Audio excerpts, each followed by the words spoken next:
Hello, guys, and welcome back to the Abbzfit podcast. Today's guest is none other than the legendary Dominic Ingle, son of Brendan Ingle, who's trained some fantastic fighters like Johnny Nelson, Prince Nazim Hamid, and Dominic himself trained world-class fighters like Kell Brook.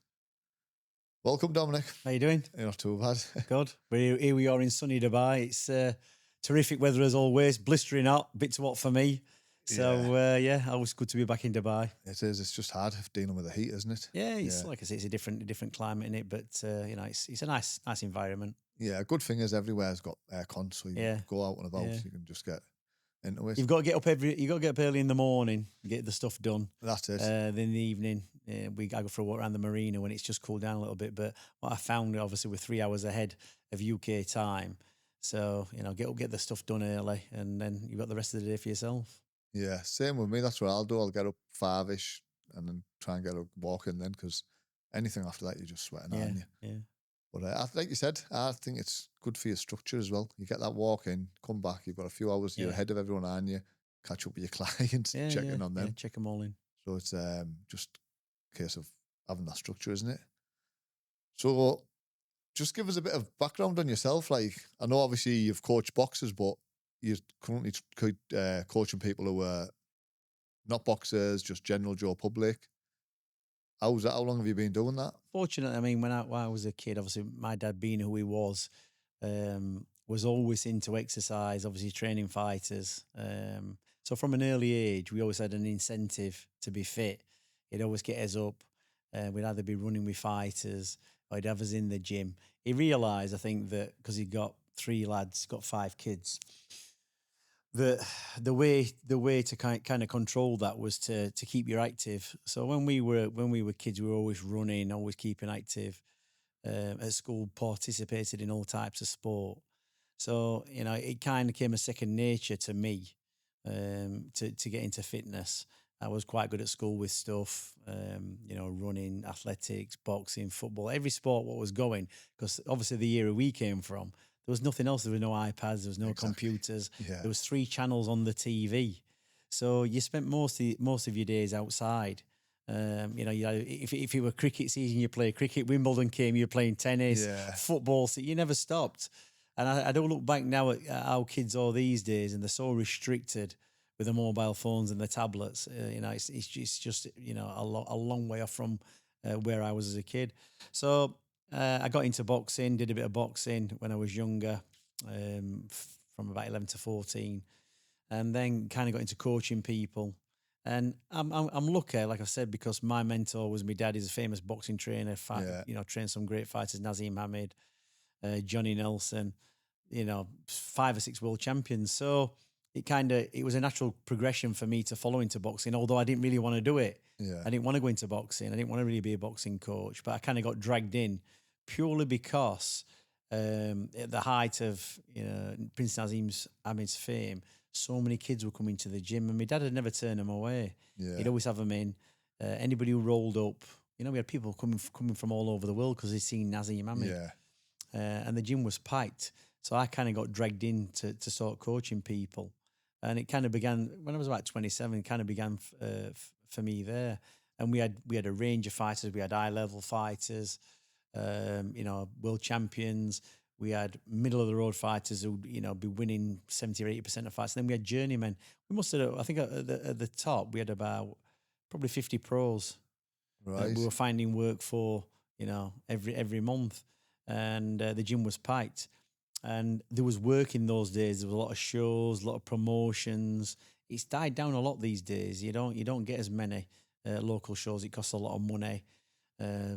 Fighters now having to pay more money for medicals and scans. There's not many fighters as there were.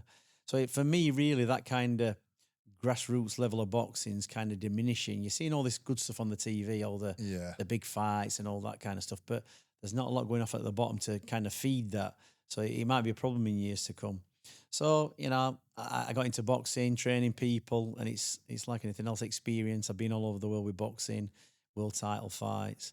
It's been a great lifestyle, to be honest, but things are slowly changing in professional boxing. Yeah, 100% agree. I think one of the things I've noticed as well is the training side of things. I don't know if you've noticed it. They don't want to do the ground. Like, how important do you think it is, like the groundwork of like road work, running? Because you find a lot of boxers want to switch away from it now. Yeah, I mean, what's become popular over the last few years is all this S&C based stuff. And, you know, if I look back to the day when I was younger, we had fighters like Harold Graham, who was a fantastic fighter, Johnny Nelson. You look at the Roberto Durans and Sugar Ray Leonards, none of them did S&C. Yeah. You understand? It's almost like somebody thought, I know what we can do here. We can get into boxing and we'll start pushing S&C. Boxing is a skill-based sport. That's what it is. Yeah, you've got to be strong. You've got to be fit. But you'll see, you know, from fights in the past that it's the skilled fighters who beat the tough hard fighters. Yeah. Look at Sugar Ray Leonard. Didn't look like he had a muscle on his body, really. But the way they trained, they beat most people. They beat the tough guys. So boxing's changed in that sense where kids are looking for the quick fixes. You know, I'll get strong and I'll do this S&C stuff, and they do a lot of promotion online. But you tend to find nowadays boxers haven't got the substance of fighters of the past. So because they don't want to do that grind, they don't want to get up in the morning at 5. I'll run at 10 o'clock. Yeah. No, you've got to get up early and get it out of the way. If you're a professional fighter, and most people who turn professional really, that when they first turn pro, they should actually be having a job, because you're only going to be boxing 4 and 6 rounds. It's not necessary not to be working, because at that level you only need to train for an hour and a half a day. Get up in the morning, you do half an hour's run, come into the gym after you've worked, do an hour's training. That's all you actually need. But people like the idea of having the lifestyle. I'm a professional boxer. I've got to train 3 times a day. Although they don't train 3 times a day. Yeah. I put stuff on social media and I'll wait for everything to happen. It don't work like that. You've got to do the graft. You've got to do the grind. And it's going to be those who are doing the graft and the grind who are going to eventually come through, because that's where it all counts. When you get in the ring and it starts getting tough, and if you haven't got anything in the locker that you can dig out, you've had it. Yeah. So, you know, I'm lucky to be in a position where I've been in boxing for over close on to 4 decades. Yeah. And I've seen the changes and the attitudes of fighters. And one thing remains the same, and that is that you've got to have that unwavering goal. I want to be a champion. Forget the lifestyle. Forget the Instagrams and the social media. Back in the day when I started, if you were good, you got into the national papers, you got on local TV, you got on national TV, and you had to work hard to do that to get noticed. Now people self-promote, and you can look at people on social media and think, "Oh, they're fantastic." But then when you start researching the records, looking back, you realise they're not even good. Yeah. But if you don't do your research, you think, "Oh, they're good, aren't they?" So you can self-promote better these days. But most of these people who are self-promoting can't back it up. Exactly. I think social media is just giving them a false illusion, isn't it? Of like, Yeah, you know what it does is it gives everybody else the kind of wrong impression. If you're good, like I say, if you're a good fighter, the work that you do and the fights that you have, people will be drawn to that. yeah, So if you're having to direct people towards you, come and see me, come and see me, come and see me, you know, that's different. You've got to be out there. You've got to get yourself exposed, but you've got to be able to live up to your hype. Yeah. Because it's easy enough, you know, to find out that you're not as good as you are. And I see it a lot these days with fighters that somebody will send me, I'll message me on Instagram. Oh, I'm looking for a trainer, and I'll look at the social media and it looks fantastic. Then I'll look at the record and they've lost a few fights, probably the last 3 fights. yeah, You know what I mean? And really, that's not the way it should be. You need to, if you're actually planning your career properly, you should always be winning. And if you're not, then there's something going wrong. You're either not got the right manager, the right promoter, or you're not doing the work, which is generally the case. It's you not doing the work. So it's very easy to, you know, in this day and age, to give the impression you're a lot better than you are. But unfortunately, you'll get found out at some point. yeah. I think that spills over into people just in general when it comes to like weight loss, for example. Like they kid themselves on the calorie tracking and stuff like that. It's just the same sort of principles. Well, we're in an era now where, you know, like you're a bit younger than me, 10 years younger. I came from a period of time where there wasn't a lot about, you know what I mean? You had to work for what you got. You know, credit cards weren't really about. Yeah, You could, if you wanted something, you had to save up and buy it. yeah, There was a, you know, hard work attached to most things that you do. But these days, everything's available to everybody. You Yeah. can get credit. That's it. Understand? Yeah. And you can live a life what you shouldn't really be living. You know, there's a cost to that. But so people don't want to put the graft in because it's easy to get. And when stuff's easy to get, you don't attach value to it. Yeah. So I'm glad, you know, I came from the era that I did because I've had a wide span. Obviously, you know, kids in this day and age are born into mobile technology. Yeah. And we used to have to use a phone box. The first phone we ever had was a phone box outside the gym. We didn't have an house phone. And then you can see our time's progression. Then I used to look back to my grandparents and think, you know, what kind of change have they seen in this span of time?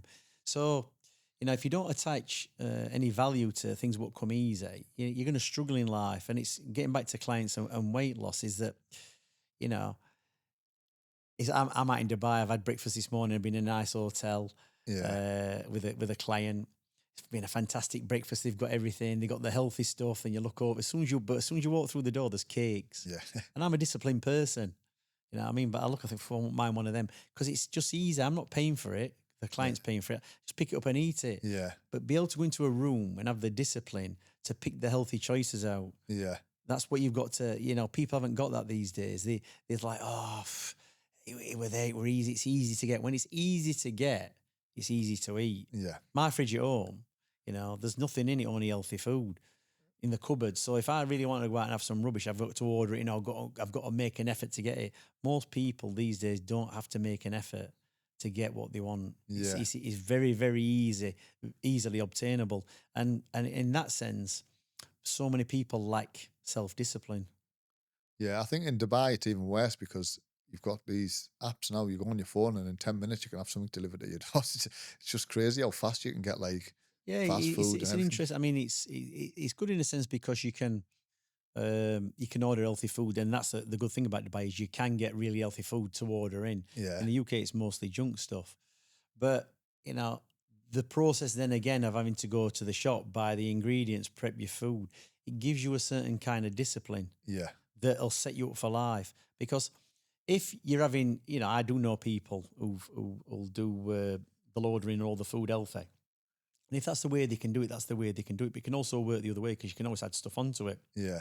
But if you make the process of finding food hard or, you know, hard to consume, which is buying it, prepping it, Yeah. and then eating it, then you'll have much more success. And a lot of my clients, and you'll find the same, is I ain't got time to do this, I ain't got time to do that. I'm working, I'm all over the place. Yeah. I've got people working on shifts. I've had a guy who was a tour manager for a recording artist. He was flying all over the world every 2 or 3 days. He lost about 5 or 6 stone Yeah. eating out of places in the airport and eating on the plane, but healthy stuff. He had the choices. He had a sheet of what he could have, and he lost weight. Whereas he'd struggled before because he didn't know where to look. And that's the same with a lot of people: is that they're not educated enough. They'll go for I'm hungry. They'll go for the dead simple choice. You know, a coffee and a bun. You know, they'll go to a Subway, which is not too bad. Yeah. But it's just easy. I just feed me hunger and that's it. They're not concerned about what nutrition is doing. Yeah. Where it's building your body, it's making you operate better. They're just feeding the hunger. So, you know, you tend to find that people these days are less disciplined when it comes to food and weight loss, and you know, and availability is there to keep them fat and out of shape.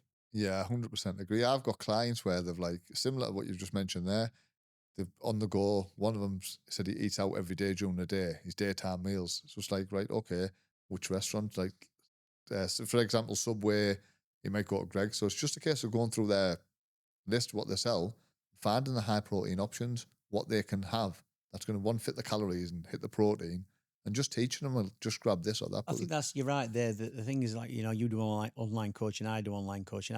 Most of my career was spent one-to-one training fighters, but I did the diets for a lot of fighters, and that was trial and error back in the beginning. But people say to me, "Well, why do I need somebody to, you know, just give me a diet sheet?" Yeah. And I said, anybody can give you a diet sheet. Yeah. All diets work. What the problem is people don't work. Exactly. So all diets will work. And what I say to people is, I'm going to coach you how to lose weight, and they laugh. Yeah. And I said, what? And I said, the coaching and accountability part of my program, probably your program, has got more value than the diet sheet. 100%. Because food's food. Yeah. You understand? It's like once you've got a diet plan, people say, I don't want to eat rabbit food. Well, you won't be eating rabbit food. Yeah. You understand? Yeah. There's a lot of variation. I want some taste to it. Oh, you can spice it up. But it's the accountability part of it and coaching somebody through everyday Yeah. situations. Like they forgot the food prep, or they've been called out to a job, or they've got to go to a meeting, they haven't eaten for 4 hours. Well, I said to them, we'll have something handy with you. Always have an apple or bag of nuts. You have a bit of an emergency kit to get you through to the next meal. And it's just, people haven't got that. They can't navigate through the day food-wise. Yeah. Because I see it in the morning, you won't see it here because you're in Dubai, but I'm in the UK, I'm up at 5 o'clock. I see all the people going to work, you know, all the people doing physical jobs. And the standard diet, they're walking out of the petrol station with a Monster Energy drink, couple of apes, a meal deal. Yeah. So that's lasting them all day. And they won't have had no breakfast. They've just gone and got that. So they'll start off with the Monster Energy. They'll have a couple of puffs on the vape. They'll have the meal deal for lunchtime. They'll graft all day. They'll have the lunch. Yeah. They'll graft the rest of the day. And then they'll come home and they'll have a big meal, probably a pile of crap. Yeah. Exactly. And that's it. But because they ain't got time because they're working. But yet they're sat on the phones all the time. If you took this phone time out and how much time they spend scrolling, they'd have plenty of time to prep the food the night before. It's not hard. So the number of clients I've had, you'll have the same thing, is, oh, it's easy this. Yeah, it is easy because you've been shown a way how to do it, what works. That's it. Like, you know, you get people, you got a car, you're driving to work, get a cooler box, prep your food. I don't like eating cold food. Yeah. Well, learn to eat cold food because, like, who says that every meal's got to be hot? It ain't. Yeah. It's fuel at the end of the day. You've got to start looking at food as fuel to get you through the day, to prolong your life, to make you healthy. You see, as a kid, you can get away with it. You can eat crap, you can eat junk, still be in good shape. But at some point, you get to 30 odd, you start having kids, you've got other responsibilities, financial responsibilities. The last person you pay attention to is yourself. Yeah. And people get to 40 and they find they're in a place where they don't want to be and they think, how's that happened? Yeah. So, you know, for me, lucky in a sense, probably you because you came from a boxing background, that you always have this kind of level in your mind where you should be with your weight, where should you be with your fitness. So you've got this kind of barometer to measure it. Most people don't have that. Yeah. And we take it for granted because we were born into that kind of system. Yeah. You know, and people say to me, how'd you do it? I mean, it's just discipline. It's what I've always done. Yeah. And I always have this analogy of, you know, when we were kids, we could walk into a sweet shop with about 10 pence and we could probably pick a bag of sweets. You understand? Yeah. Like there were all these choices. Yeah. And there was, you know, in this day and age, kids can go in, they can buy what they want. Yeah. But when you can do and buy what you want, the discipline is to make the right choices. I think, yeah, I could do it, but I'm not going to, that's what I'm going to do. Yeah. We didn't have the resources to do it, so we could only pick one thing. Yeah. But when my kids go to a sweet shop, they could have anything that they want. But I said to them, just pick one or two things, learn that, well, I can have what I want. Yeah, I know you can have what you want. Yeah. But just because you can, you don't have to. Doesn't mean you have to. Yeah. That's the discipline. When you can do all these things, when you can eat out, when you can drink as much as you want, you can be partying all the time. Yeah, you've got the money to do it. You know, you're living that dream or whatever, if it is a dream. Is the discipline there is, yeah, I don't need to do that. I can do it, but I don't need to do it. Yeah. That's what people kind of seem to be lacking these days. Yeah, I think it's switching that mindset. Like what we try to do with the clients is get them to switch the mindset to like focus on what you can eat. Yeah. Forget about like, because if you focus on what you can't have, you're going to want it more. Yeah, so to us, we give them a bit more variety, but say these are the foods you can have. So instead of giving you like 2 meal options, we might give you 8. Yeah. But you've got a choice of 8 meals to choose from. So they feel that they're making the choice instead of being. You'll tend to find, and you'll see this, is that, you know, people can train hard, they'll be directed in that way, but the last thing they want to do is give up the control of food to somebody else's choices or to somebody else's plan. That's it, yeah. So it's just teaching them that way. And, you know, I've got clients that my program, yours might be different, is that I give them maybe a 16 to 20 week plan. We go through it, get them to the weight goal. And in that period of time, try and educate them along the way so that when they leave the plan, they can manage themselves. You know what I mean? Because I don't want to be, you know, managing people for years and years. I have people on for a year and above a year. But the whole idea of the way I do it is to educate people along the way, because there's so much misinformation out there. They look at, you know, the number of people come to me, what do you think about fasting? What do you think about intermittent fasting? What do you think about this? What do you think about that? And it's like, just pick one. They all work, but, you know, you've got to stick with it for a period of time. You got to go to bed early. You've got to exercise on a regular basis. You can't have a day off. You know, you can't. Oh, I've had people come to me. You'll have the same. I've done a week. Can I have a cheat meal? Like, no, you've been cheating all your life. You've been cheating for the last 30 years. That's it. That's why you're in the state that you're in. Yeah. So no, you can't have a cheat meal.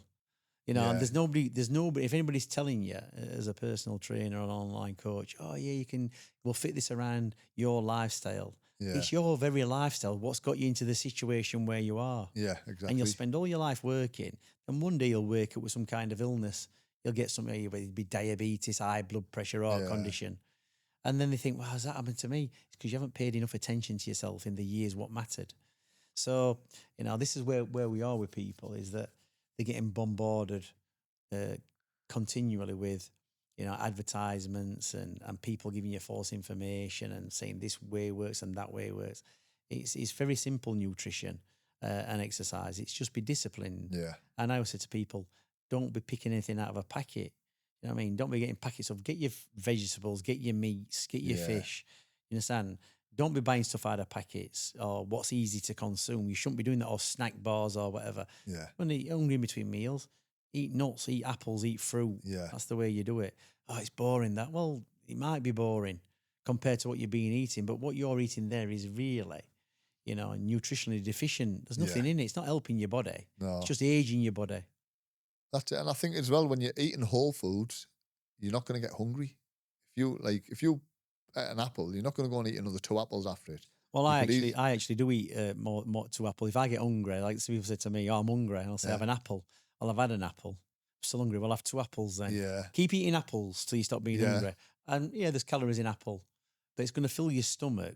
It's going to stop you from being hungry and craving rubbish. And people crave rubbish because they they don't eat on time. Yeah. If I said to you, what times you eat, I bet you can tell me exactly what times you eat. Yeah, what times you eat? That's it. Me, in the morning, I'll get a black coffee. Then my first meal's like midday. And then the last meal's like 4 o'clock. And then I'll have a little snack at like 7 o'clock. So that's how you work it. For me, you know, I get up in the morning, I'll train. My first meal, depending what I'm doing, it'll be every 3 hours. It'll be 7 o'clock, 10 o'clock, 1 o'clock, 4 o'clock, 7 o'clock, me done. Yeah. That's it. So it don't matter where I am. If it's 1 o'clock, I'm eating. If it's 4 o'clock, I'm eating. If it's 7 o'clock, I'm eating. Yeah. So it don't matter where I am. You know what I mean? I can't eat that because I'm in a meet. I'll be eating. Yeah. Because that's what my routine is. Yeah. And that's how you have to say it. But people, I had a meeting, I had to go 2 hours, 2 hours long, and I missed my food. It's like, well, don't be doing that. Be planning to eat. That's it. So you have that routine, and you keep, you know, the way to keep discipline on a diet. And this is what a lot of people don't understand, is that sleep affects your diet massively.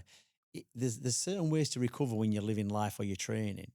And if you're tired all the time, then you've got 3 options. You can either roll back on your training, so you're going to be less tired, which you don't really want to do because you want to be fit. Yeah. You can eat more food because it helps you recover, which is also going to put weight on if you eat too much. Yeah. Or you can increase your sleep. And if you're getting enough sleep, what you'll find is that you have less need for having more calories, because if you're one of these people who's up late and having to get up early, you're getting 6 hours sleep, you've got to find another way to recover. Yeah. And that generally means eating more food. Yeah. So if you haven't got your sleep pattern worked out properly, you're not getting enough sleep, you're always going to be struggling to diet. I remember when I had my kids, I could train hard, I could work hard, I couldn't diet because getting woke up in the middle of the night, interrupted sleep, couldn't do it. Right. So I'd still be on a good eating plan, still eat healthily, but I couldn't be in the shape I wanted to be or be as light as I wanted to be. All I could do was train hard, but I couldn't diet. So I found that difficult. So before I actually had my kids, you know, I didn't have my first one till I was 40, I got myself in shape to anticipate what was going to happen. Yeah. And then I maintained, and I kind of maintained that weight for about 10 years without deviating. I got in shape, so, you know, what I call shape, having a 6-pack. And beach ready if that's what you're going to do. Yeah. On a few occasions. But I just knew it was going to be a tough time. And I always remember talking to other people who got kids. Oh, you know, so it'll turn wrong for me. I had kids and I went to stop going to the gym and I couldn't eat. I got out of shape. And that's what happens. And it's a big change. Once you have to start concentrating on somebody else apart from yourself, like, things can go wrong. So if you have it all in place first, you know, it's a lot easier way through life. Yeah. I mean, I was the opposite, to be honest. When I had kids, I did put the weight on. When I got to 32, I was like, That's way what I'm out of saying. shape. That's what I'm saying. When you have the kids, you put weight on. Yeah. So if you got to anticipate that, and plan ahead. Like I say, most people get in shape for the wedding. They'll get in shape for the 40th birthday. They'll get in shape for certain occasions. They'll diet down to one holiday. They'll lose a stone and a half. Yeah. Then they'll go on an all inclusive and put it all back on again. Live the rest of the year overweight. Get to like 12 weeks before they'll really start. Well, I'll get one look all right for the beach. I get it all the time with clients. But I don't know if it's the same for you, but I'm more interested in working with people above the age of 40 because, you look at these kids who are 18, you should be naturally in shape at 17 and 18 and whatever. It's not hard work. So you see these young kids, these influencers putting all this stuff on about being in shape. It's not difficult. Yeah. These kids now, what you see in shape, doing all this training or whatever. 20 years ago when I was training, kids were naturally in that shape anyway. Yeah. You didn't have to work at it. That's it, but kids these days, I see them in my gym on the social media, they're training and then they'll go to a beefer, they'll be on weights, they'll be drinking, getting blasted. They want to get in shape for that kind of thing. Yeah. That's what you do as a kid. Oh, I've got to be in shape, go on holiday. Yeah. But as you get older, plus 40, you've got to be in shape for longevity of life. That's it, yeah. That's what you got to be, because that's when you're going to start getting most of your issues. Once you get past, say, 40, this is when your past starts to catch up with you. Yeah. So if you're going to make a change, make a change at 40. Yeah. Get yourself in good shape and then navigate your next 30 or 40 years in a healthy state, because trust me, the next phase of your life from 40 onwards, the 20 or 30 years you're going to get are going to be twice as hard as the first 40. Yeah. It's not going to be the same, but we have this thing in his mind, don't we, that, I'm 40 years old, I've done all right so far. Yeah. Once you get to 40, you're all starting to decline. And if you can be the same, people said to me, like I'm 58 in September, wow, you look same when you were 38. I went, yeah, I looked this old when I was 38. Yeah. This is how I looked. But I've not particularly aged that bad because I don't drink, I don't smoke, I train. And that's where it pays off in the long run. Yeah. Would I want to be where I am now at 58? Yeah, I can run a 5K in about 25 minutes. I can still lift the same weights I was lifting 10 years ago. I'm still active. Yeah. You know what I mean? I don't get up and think in the morning, I feel old. People say to me, do you feel stiff in the morning with all this training? I say, I can't make my mind up. I says, because from 20 odd years old, when I've woke up, I've always been stiff because I've always trained. Now, am I stiff in the morning now because I'm older or because I'm always training? Yeah. And I'd rather put it down to training. Some people wake up, I feel stiff this morning and whatever, and they're not even exercising. So if you're exercising, you can kind of convince yourself you're not getting old, can't you? Yeah, exactly. That's the way you do it. That's it. I think a lot of people, especially like you said, after 40, it goes one way or the other, doesn't it? With me, that's when I've really knuckled down and got myself into the best shape I could. I think you've got to. I think when you get kids, you start realizing, then you put your life into perspective and realize how much time you've got. Yeah. In your timeline, like your kids are a certain age. I don't know if you do what I do. I think 58, and then another 10 years time, one of the kids will be that age, then I'll be 60. So when I'm probably 70, my youngest will be, what will he be? He'll only about 30 odd. Yeah. You know what I mean? My oldest will be about 40 odd. So, I look back then to the time when I was a kid, and the age difference between me and my parents was a lot shorter, but I had my kids late. Yeah. I wanted to be in a position when I had my kids that I wasn't running around all over the place. I could spend time with him, because you don't get that. My dad were busy when we were kids, and if we went anywhere with him, it was boxing related. Yeah. You'd have done the same amateurs, Yeah. going down to London, up to the northeast, and traveling all over. So I spent a lot of my life around my parents through boxing. So I've been a busy boxing coach, but I always made sure that I got my kids around me all the time. I didn't want to be one of those dads who was never there. Yeah. So you owe it to yourself, and it's an incentive to keep young for your kids. Yeah. Most of my kids' parents are 20 years younger. Sorry, my kids' friends' parents are 20 years younger than me. I'll go to sports day and beat them all at running. Yeah. Do you know what I mean? That's the difference. So you've got to keep fit and active.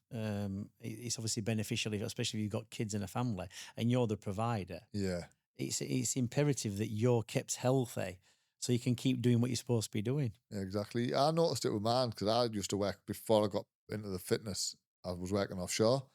And I was away for 2-3 weeks at Yeah. a time, coming home for a week. Did you make a lot of money? It was good. It wasn't. I probably make more now as a Yeah. trainer, but you've done a lot more Yeah. hours. Yeah. And it's physical. Yeah. But the offshore was just being away from your family, Yeah. being away from the kids. And one day I've looked at my oldest, he was 16-year-old, and I Yeah. was like, I haven't really seen him You grow. have to put things in perspective and think to Yeah. yourself, what's the point of having kids if you're never around them? Exactly. You know what I mean? It's like you're doing all this work and you're providing, but realistically, you're spending half the time with them. And then, like I said, those first years of life from 0 to 10 is an important time for kids, because that's where they get influenced a lot by the parents and they kind of develop their own personality. So, I said to people, what's the point of having kids if you never spend any time with them? Exactly. Put the work in early, and then they'll turn out to be good adults. And this is why we're getting all these kids these days who, all hassle they're having, because parents, you see it now when you're in, I used to see it when I used to take my kids to play groups, and they have the kids playing and they'd be on the phones, they'd be paying no attention to the kids. Yeah. And so it's like same thing, give them an iPad, give them a phone. Parents are on the phone, there's no interaction. So there's no guidance with the kids. So, you've got to spend that time with your kids, you've got to discipline them, you've got to keep in a good routine. So they're going to turn out into be decent adults. Yeah, that's it. It's even with as soon as I'd come away from the offshore and open the gym, kids were in the gym all the time. Before you know it, they're in shape, they're fit. The oldest one went and joined the local boxing gym where we boxed at. He started competing, but it's because I was home and that influence was around them. Before that, they were just in the bedrooms on computer games. It's difficult, isn't it? I mean, you're stuck between a rock and a hard place because you need to have a job and you need to work.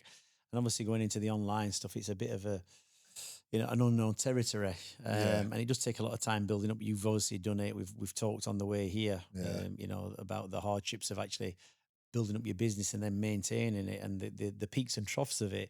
And people are more inclined to just settle for a 9 till 5, a constant income stream. Yeah. That they're going to get, and they know where everything is, and they don't want to take a risk. And you could be doing that for 20 odd years. And you see it these days with people. I've been in a company 30 years and today I've got my redundancy, and that's it. It doesn't count for anything. That's it, yeah. So sometimes you've got to take, and you've obviously saw the change. You got a gym, you got quite good at what you're doing. And the next step is to do coaching and online coaching and get away from the offshore, rigs or whatever, and grafting and being away from your kids. Because what's the point of living if you can't live how you want to live? Exactly. You want to enjoy your kids. If you're a family man, you want to be out with your kids on holiday with your missus.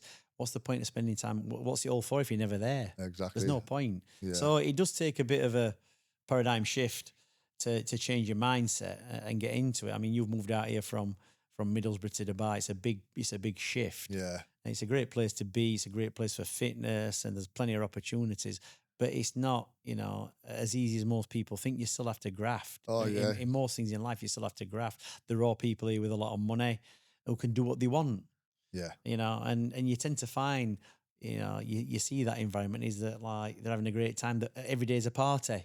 Yeah. You know what I mean? Which That's is not it, for yeah. me. It's like I like to do work. I could never be in a situation where I had no incentive in life or motivation.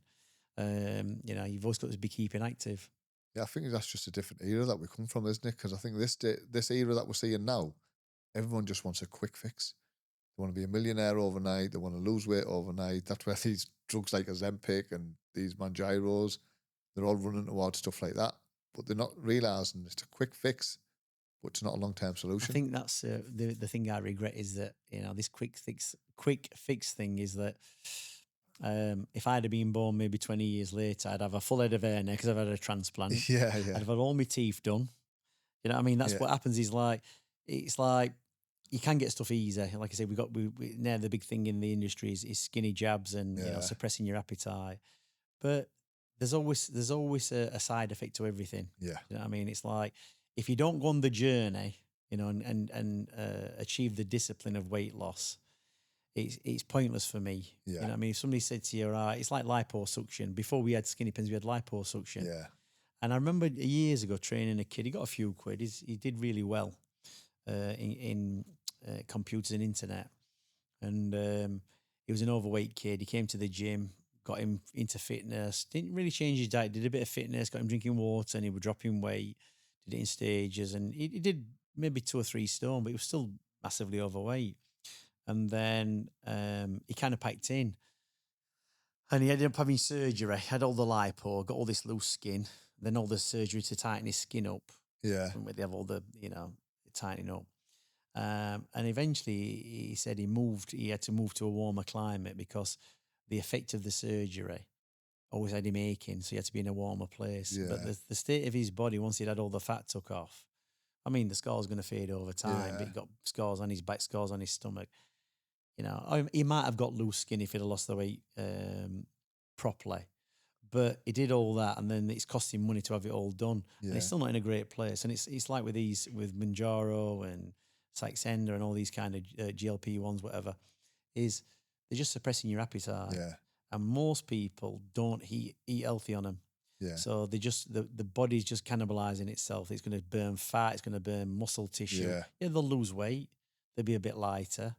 I think it's a great tool for people who are seriously overweight who need to do it for health reasons. Exactly, Otherwise, they're going to run down dead, to give them some motivation. But once you stop taking them, the appetite comes back, Yeah. and you're going to start eating again. And I've seen people go on the jabs, go on jabs for the holiday, lose the weight, go on an all-inclusive, put the weight back on, Yeah. go on and it's just a back and forward, back and Vicious forward. cycle, yeah. And all those drugs have an effect. I think one of the things, it kind of damages your pancreas, so it causes problems with your pancreas.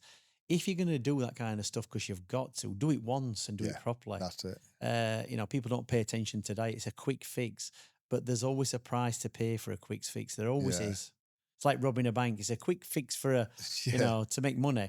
But the downside is you're going to get 20 years locked up. Exactly. That's what you've got to look at. So, I get onto another topic, electric bikes. It's like when we were kids, if we could, we used to find bits of bikes in a skip and put a bike together because we couldn't afford to buy one. It's like when I see kids there riding electric bikes, I think, what's the point? Some older people say, well, it gets me out on the bike, fine. But young kids on electric bikes, like if I'm going to go on a bike ride, I'm doing 60, 100 kilometres under my own steam. Or what's the point? There's no point in doing it. There's no point. Yes, so it's like making it easy. I know young kids now who've got money. They don't want to walk anywhere. They want to get an Uber everywhere, get A to B fast. So all that kind of, old school stuff's kind of disappearing. It's a bit of a lost art. And I remember talking to my grandparents, and it was even tougher back then. But it does mold you as a person. Yeah. So never look for the easy way. Me, I always kind of look for the hard way. Because if you can find the hard way and do it the hard way, everything else comes easy in life. That's it. You learn the habits. That's what you miss when you do it the quick fix. You don't learn no habits. You don't change no habits.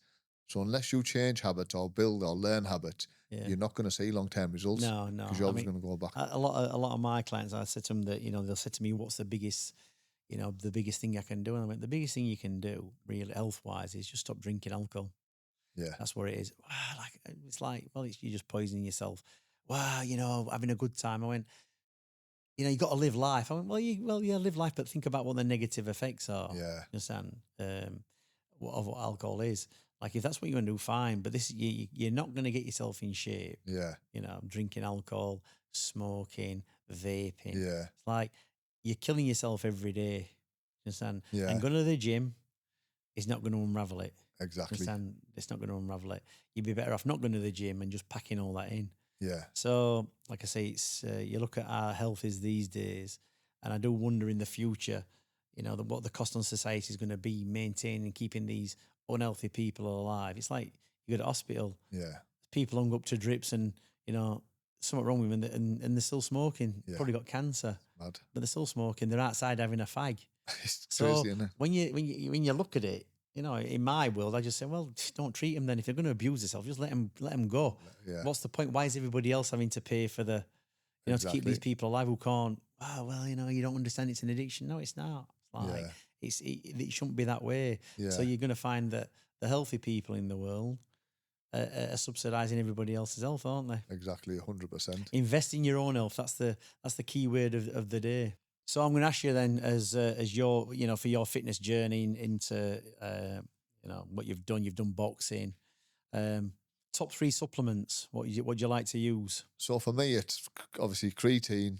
I do take protein powders, and normally like a BCA or an ECA. Is that it? Yeah, I just stick to the basics. I don't like going any further than that. Yeah. Really. Do you find creatine works for you? Yeah, it's take it I just continuously. take it continuously. Yeah. Yeah, Get the odd days when you forget to take it. well, I but can remember. mostly- I can remember when creatine first came on the market, and I just think, "Phew." I read all the reviews, and I was only a youngish kid, probably about 21. I can remember going into the shop and looking and thinking, it's going to be like this is it. It's going to be life changing. This now. Yeah. Once I take this, I've crossed the line. Yeah, yeah. And I took it, and obviously it does work, but it's nothing, massive. But obviously over a period of time, it's a really good supplement. And now they're saying that it's great for your brain.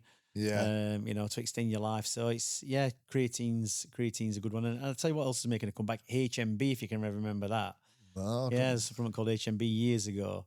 And there was a magazine back in 2000 called Muscle Media 2000 by a fellow called Bill Phillips. right. And he was pushing all these supplements, creatine, HMB, and it's just made another appearance at HMB for preserving muscle. Right. And people thought it would be as a bit of a con, but it's making a bit of a comeback. So yeah, I take creatine every day, 10 grams. Supposed to take 5, but load up on it, take it. It does make a massive difference. And I've found as I've got older that creatine is a more beneficial supplement. Yeah. For older people. So I always recommend it to my clients. It does make a lot of difference strength wise. Yeah. So creatine is good. Obviously, whey protein every now and again. I'm not a massive fan of shakes or protein shakes. Yeah. I'd rather have proper food. But yeah, they've got the place. But normal multivitamins, keep your vitamins in, your fish oils. Yeah. Keep you healthy. I mean, luckily I have my bloods are all right. I have them done every 6 months. Right. Keep an eye on it, and it's they're always in a good place. Yeah. And I think that's what you need to do as you get older. It's how many people do you know who've died of cancer? Yeah. Heart attack, Loads of- stroke. Yeah, And it always seems to be getting to this age, like 55 plus, Yeah. where everything starts to catch up with people. And like I said, as I've got to this age, the more people I know have just keeled over. Yeah. Not healthy. It catches up with you. So I think you've got to be very proactive with your health as you get older. If you want to live into your late 70s, early 80s, Yeah. so that's where we're looking at living till. That's it, yeah. I'd hate to think that I'm going to be not getting past 80 with the Yeah. life I've had, because I've lived quite an healthy life. So, and it's getting into those years as well, in a good physical place Yeah. and a good mental place. There's no point getting to 80 odd and not being physically capable or mentally capable of doing 100%, stuff. yeah. So it's going to be interesting with especially with my generation. How far we're going to extend life and how healthy we're going to be. Yeah. When we're in that age group. I mean, you're a bit younger. You're 10 years younger than me. Yeah. So, but you're in a great place because you've got all this information available to you Yeah. that we never had. So, to say you're, 40 or 5, did you say? 44, yeah. 44, you don't look it. You'd easily pass, for a 34-year-old Yeah. physically as well. If you're not overweight, you're probably physically fit. You're probably good at running, even though you don't do it. Yeah. And that's where you need to be. No health issues at all. No, nothing. So- That's what I've noticed, like, especially in the Pakistani and South Yeah. Asian culture, Yeah. diabetes is Oh right. yeah, I mean, I've got my theory about that, and it's whether it's right or wrong is that you do a lot of fasting in that Muslim community. I've got a few clients, and I think that process of fasting, and what I always hear is my sister-in-law's works at an hospital. It's the worst time because they're all coming in with stomach issues after they broke fast because they're always stuffing themselves. So They're eating they the wrong starve things. themselves all day. Yeah. And then they blow up on carbs and breads and everything else. So I do quite well during Ramadan because I develop diets for people. Yeah. What can sustain them through the next day. Usually keto, so Yeah. they get all the calories in That's it. with no carbs.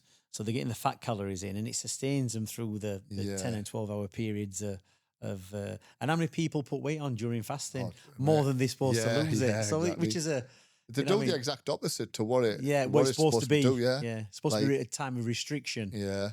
So you'll see it, and you do see that the number of people I know in the Asian community who keel over early, heart attacks and in a bad way, just because of the food that they eat and the way they're living. A lot of them are grafters, permanently working, Yeah. leaving food and health to the last. The last it's not important. It's Yeah. getting the work done. So yeah, it's a big mind shift. Like I say, where you are, you're in good shape. You've learnt about nutrition and exercise, but it's trying to convert people to That's it. it, yeah. I mean, people think you're a nutcase, don't they? Oh, you want to do it? Oh, what do you mean that's not living life? Yeah. But people don't think 10 years down the line where they're going to be. Exactly. And it's like, I'm always looking at older people, you know what I mean? Yeah. I'll ask you another question. You don't really see tall people who are old, do you? You don't see many people at 6'4" who are old. No, you don't. No. I looked it up and it says the taller that you are, your life expectancy is shorter. Is that right? Yeah. But you don't really see, you see little old people. You don't even, you know what I mean? You just don't see them. Yeah. So, you know, these factors, I'm always looking and thinking, well, you know, who lives the longest? You know, what criteria do you need to satisfy?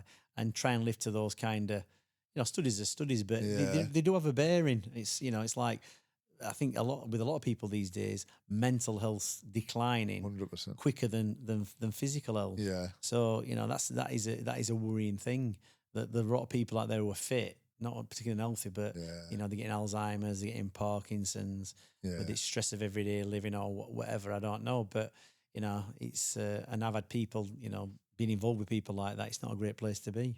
Yeah, you get a lot of people as well, and they accept, like, the amount of Asians I'll speak to, and they've sort of accepted that they're going to get diabetes, and I'm like, you haven't got diabetes. Yeah. I know, but it's in my family. Yeah. It's not in your family. Yeah. Your habits are in your family. That's it. Yeah, you're following the same habits your parents and grandparents done. Yeah, and you're going to risk the chance of getting diabetes. But then again, you know, that's the thing. There's a fix for that. It's insulin injections. So, you know, I can solve that problem. But there's a downside to that over the long term. Exactly. Especially in men, impotence, blindness, bits of your body fall into bits because they don't repair quickly. There's a lot of, you know, downsides to diabetes, and it can easily be avoided with a bit of discipline. But people just haven't got that discipline. It's like, oh God, that'd be boring if I can't have that. And because they're stuck in their habits, you know, the traditional diet, what they eat, it's like, you know, they want a bit of flavour to it. They want to have a lot of oils in it. They want to eat a lot of breads. It's like the downside to not eating properly is that's how that person is with diabetes. Exactly. So I think, you know, but people don't do, they don't look at other examples. I mean, if you took people who smoke to a ward where people are dying of cancer from lung cancer, still probably wouldn't deter them from doing it. That's it. They think it's going to happen to somebody else and not them.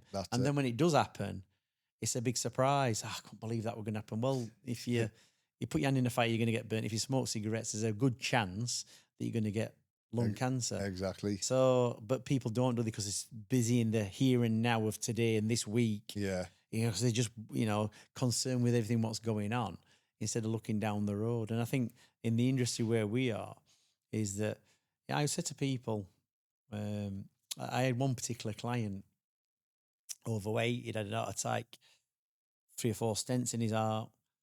And I said, it's going to cost you this amount of money. He went, oh, Jesus. He goes, that's the cost of a good second-hand car. And I went, well, I says, you're only 48 years old. You've got a good job. Yeah. You've had an heart attack. How many more heart attacks do you think you're going to have? Yeah. I says, let me just ask you a question. He says, my missus is not going to be happy about this. And all right then. I said, if you drop down dead tomorrow, I says, are you insured? He went, oh yeah, I got insurance, got all this, everything's covered. I went, all right, so what's it matter then if you're alive? He went, what do you mean? I went, well, if you drop down to dead tomorrow, I says, how does it affect anybody else? He goes, wait, it don't really. I goes, apart from you not being there, I says, everything's paid for. He went, yeah, everything's, insurance. I went, right. I says, it's not going to affect your missus, your kids. All right, they're going to lose a dad. Yeah. But financially, I says, now put it this way, I says, if it was imperative, there were none of that, none of you weren't covered. I says, and you drop down dead tomorrow, I says, everybody be panicking. Yeah. I said, so it's important to keep you alive, innit? He went, yeah. I said, right then. I said, so that's everybody else. It's your responsibility. Yeah. But it's the responsibility of people around you. Exactly. And so I wouldn't have insurance. Do you understand? Yeah. Some of my stuff's insured, but I ain't got life insurance. Yeah. So, like I say, I'm the main provider in my family. I know I've got to keep alive. Yeah. And people might think this is a bit drastic. It's not drastic because the older you get, the more you think to yourself, when's my time going to come? Yeah. So it's imperative that the people that you're supporting are supporting you. Exactly. And even just your fitness levels alone, like you mentioned earlier that your kids, you've had them at a later age in life, you can still go and do activities with your kids that probably someone who's 30 struggles to keep up with. I spend, listen, every weekend I possibly can, my kids biking, walking, you know.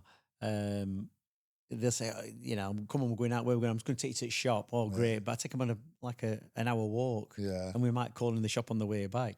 Exactly. So there's an incentive. So you have to kid and con your kids a little bit. But like I say, it's most important that as a parent that you stay alive, because that's what the game is. Yeah. We've got to stay alive as long as we can, and as healthy as we can for as long as we can. Yeah. So that your kids and your family can come through. So it's like I say, it works both ways. You support to get support. Yeah. So anyway, this guy, he switched on. He went, oh yeah, I never thought of it that way. So he paid the money. His weight dropped. Came off all his blood pressure meds because he was on about 3 or 4. Yeah. So you have to what you'll find when you're getting fit and healthy is your blood pressure will start to go even lower because you're getting healthier. And I've read reports where people who've been on blood pressure meds have died in the sleep because their heart rate's gone too low because of things. So he had it adjusted eventually. It was funny because he went into the doctors and the receptionist didn't recognise him. Yeah. She didn't recognise him because he'd lost that much weight. So he came off all these meds. He's still on statins, although he probably don't need to be. But everything else he was off. Yeah. You know what I mean? And completely turned himself around and says, you've had one heart attack. That's all you need. Don't be having no more. Yeah. And he took, he took the advice and he's in a good place. He's training, he's healthy. He's had a couple of relapses, gone back up and down a little bit. Yeah. But, in an high pressure job. And I just said to him, look, this doesn't mean anything what you're doing. Your work doesn't mean anything. Yeah. I says, if you're not going to be all right, you can keep your family all right. Yeah. And it kind of switches on. And it's like a lot of people, get to 40 years old. They've worked all their life hard in business. They've made sacrifices health-wise, family-wise, everything else. For what? What are you making it for? What are you making the sacrifices for? To get a load of money so you're secure? Well, that's all right, but you might only live 10 years. Yeah. You want to be able to live to enjoy it as well, don't you? Yeah, so what's the point? It's like, you can't, so many people, I've got loads of clients, very, very well, doing well financially and in business. But, they're sacrificing their health to get there. Yeah. In the hope that when they retire, they can enjoy themselves. Yeah. But, you've seen the stats for life expectancy after retirement. It's not great for a lot of men. So you've got to start putting that in place now. And, I always try and emphasize this to clients who are in the 40s. Start doing the work now because 50 is completely different to being 40. Yeah, I can imagine. Even now, in my 40s, I'm fitter than I was in my 30s. Yeah. My 20s, I was all right. You come out of boxing and you still tick over for it. Then when I hit 30, declined massively. So I think by the time I was 30, 32, 33, it was a kick up the arse and I got myself back on track. I think you realise, don't you? You sit down and you take a step back and you watch what everybody else is doing and people just doing the same thing, working. You go out of the weekends, working, go out of the weekends. It's just, holidays maybe twice a year. Yeah. Put your kids through schooling, whatever. And that's it. And there is more to life than that. But, some people can't improve the job situation. They can't improve how much money they earn. But what you can do is very, very easily is make that whole process easier going to work. Yeah. Understand? Is that be fitter going to work. Utilise, I'm working all the time, working shifts. All right, park your car half an hour away from your job and walk back. There's a way to do it. I've come here, I walk around the marina. It's about, I don't know, it takes me about an hour and a half. It's only a couple of kilometres. Do it every day. Yeah, it takes time out. Oh, it's a lot of time to be walking. Well, how much time are you spending on your phone? Yeah. How much time are you watching? Time you spending watching TV? Exactly. Take that time. I don't watch TV. Yeah. I read books. I do some social media. When you actually take out all the wasteful stuff you do, I'll sit in a coffee shop and talk to people. But that's probably the most wasteful thing I do. Yeah. I don't sit down. I watch TV very rarely. Yeah. As a kid, I was never away from it. Yeah. But when you're a kid, you realise you think you've got all the time in the world. As an adult, you realise actually I ain't got all the time in the world. So you have to start utilising your time better. But I like watching TV. Yeah, I know you do. It's just a bit mind-numbing though, isn't it? Yeah. Like life imitating life if you're watching soap operas. Yeah. Like get out and live life. Do you know what I mean? Get out and see stuff. So like I said, you can always find the time by cutting out the wasteful stuff that you do in your life, what's not necessary. Yeah. So, Or I'll say pair it. Like myself, I try to pair that task. Like in the morning, I'll do the same as yourself. Like where I live in Damac Hills, once round it's 10,000 steps. Yeah. It takes about an hour and a half the same. Yeah. And when I'm doing that, if I've got a podcast I need to watch or some educational video, I'll put it on my phone, Yeah. put my headphones on. Yeah. And you're killing that task while you're doing the walk. So A lot of people say to me, "Oh, 10,000 steps is a load of rubbish," and maybe it is a load of rubbish. But you know, we've all got mobile phones. Most of the time, we've got them on us. It's just a measure of activity. You understand? That's all it is. If you're doing 10,000 steps a day, and somebody's doing 2,000 steps, it shows you're more active. Yeah, That's just a starting block. I said to my clients, the bare minimum you can do if you're busy is 10,000 steps. Yeah. Right. And that shouldn't be like your standard. That should be like what you've got to do every day. Yeah, if you're busy for whatever, you can't get to the gym, you make sure you've done 10,000 steps. But it should be 10,000 steps plus your exercise in the gym. Yeah, and that's only an hour and a half if you split that up through the day. Yeah, so you know what I mean? But if you can get up early and do it, like, you know, I've got people, what time you go to work? 7 o'clock. It's the summer. It's light at 4:30. Yeah. Well, get up and do your walk. Ah, well, I tell you why you're not getting up, because you're going to bed at 11 o'clock because you've been watching some stupid program on Netflix. Yeah. Go to bed early. There's nothing really when you get to the age that we're at, and I'm referring there to clients who are in the 40s, not kids who obviously want to be out and doing the stuff. I'm talking about adults that if you want to make your life more productive, nothing good happens after 9 o'clock at night. Yeah, exactly. You might as well go to bed. That's it, yeah.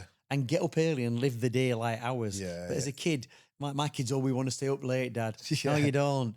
And I said to him, I says, if I had my time again, the one thing I would do is go to bed early. Yeah. Not that I would particularly up late, but I'd always be in bed before 10 o'clock. I would never go to bed past that unless I had to do something. That's the one life hack I would say. Yeah. Get your sleep, you go to bedtime and your wake up time. Yeah. You know, I used to struggle when I was a kid getting out of bed at 7 o'clock to do my paper round. But I had 3 paper rounds in the morning. I get up, obviously because I was fit. I get up early, and because we didn't get a lot of money, 3 paper rounds and did it all in an hour. Ran round it every day. Did that all the way through my school life until I got 16 and left. And I said to my kids that if I could change one thing about when I was a kid, because they asked me, and I said, I'd have gone to, and they're like, "Oh, you're lying." I went, "I'm not," because all you're doing is sitting up watching TV, watching pointless stuff. You're not really getting anywhere. Go to bed at 10 o'clock and get up at 5. Good 7 hours, 8 hours. Oh, you need more when you're a kid, but maybe 6. And keep that regular time no matter what. Because struggling to beat the clock, how many people, you know, what time you go to work? 7 o'clock. What time do you get up? 6:30. Yeah. Why? Well, I've got to go to work, and I like get as much time in bed as I can. But I once worked with a fella, and I couldn't. A nice fella who were older than me, and we worked in this factory at the time. I only did it for a year, and I used to catch the bus. It used to take me 45 minutes into the job, and he lived near the job, and he goes, "Oh, I've been up at 5 this morning, been in garden, done this, done that." And he come to work, and he were happy as Larry. Go back home. I says, "What are you getting up at that time for?" "Well, you know, get a bit of time in before work." I says, "But like, got to go to work." He went, "Yeah, I know, but get a bit of time in. Like, my life's not about work. Get up and do gardening, do this, have a cup of tea with me, sit in garden, go to work, come back, do a bit of what I want to do." Yeah. Thought he's actually got it. He's actually switched on. But as a kid, you don't see that, do you? Think, when you've got to go and do a job that you don't want to do, wait a minute. Like this morning, you've come over to pick me up. Yeah. I've been training with a client. Yeah. And we've been in a plunge pool, and the anticipation of going in is worse than actually getting in. 100%. And it's the same when you go to work. It's like, oh, God, I've got to go to work. Like, get the job done. What you don't like, get it done. The stuff you don't like, get it done as early as you can in the day. Get it out of the way. And then you can have more time. But stressing over and worrying about it, don't want to do it. Do the hard stuff first. Yeah, exactly. And everything else is easy for the rest of the day. Perfect. Good enough. Perfect finishing point. Thank you very much for coming on. It's been inspiring. If anyone's interested in any coaching online, I'll drop Dominic's and myself. We'll drop our Instagram handles in the comment section below. I think what might be a good point at some point before, because I think you're going back to the UK soon, aren't you? Is that I'll be back out in Dubai. We ought to organise a training day, I think. Yeah, definitely. Invite people, because we can both do a bit of boxing, a bit of fitness. Yeah. It's always an interesting spin on it. You know, obviously you come from a bit of a boxing background. So it'd be interesting. We might get something together and run a little one in Dubai. Yeah, 100%. That'll be awesome. So keep tuned, and we'll keep you updated on that one, guys.